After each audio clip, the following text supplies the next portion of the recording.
Chapter 9. Mr. Fox has a plan. For 3 days and 3 nights this waiting game went on. How long can a fox go without food or water? Boggist asked on the 3rd day. Not much longer now, Bean tells him. He'll make a run for it soon. He'll have to. Bean was right. Down in the tunnel, the foxes were slowly but surely starving to death. If only we could just have a tiny sip of water, said one of the small foxes. Oh, Dad, can't you do something? Can't we make a dash for it, Dad? We'll have a bit of a chance, won't we? No chance at all, snapped Mrs. Fox. I refuse to let you go up there and face those guns. I'd sooner you stay down here and die in peace.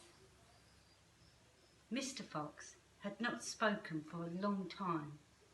He had been sitting quite still, his eyes closed, not even hearing what the others were saying. Mrs. Fox knew that he was trying desperately to think of a way out, and now, as she looked at him, she saw him stone himself and slowly get to his feet. He looked back at his wife. There was a little sparkle of excitement dancing in his eyes. "What is it, dear?" said Mrs. Fox quickly. "I've just had a bit of an idea," Mr. Fox said carefully.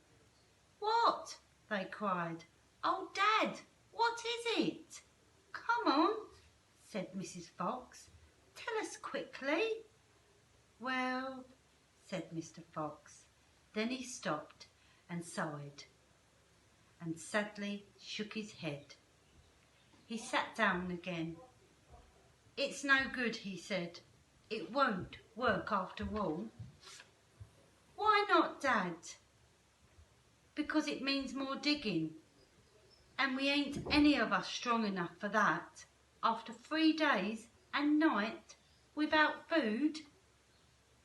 "Yes, we are, Dad," cried the small foxes, jumping up and running to their father. "We can do it. You see if we can't. So can you." Mr. Fox looked at the 4 small foxes and he smiled. "What fine children I have," he thought. "They are starving to death and they haven't had a drink for 3 days, but they are still undefeated. I must not let them down. I suppose we can give it a try," he said. "Let's go, Dad. Tell us what you want us to do." Slowly, Mrs. Fox gets to her feet. She was suffering more than any of them from the lack of food and water. She was very weak. "I'm so sorry," she said, "but I don't think I'm going to be much help." "You stay where you are, my darling," said Mr. Fox. "We can handle this by ourselves."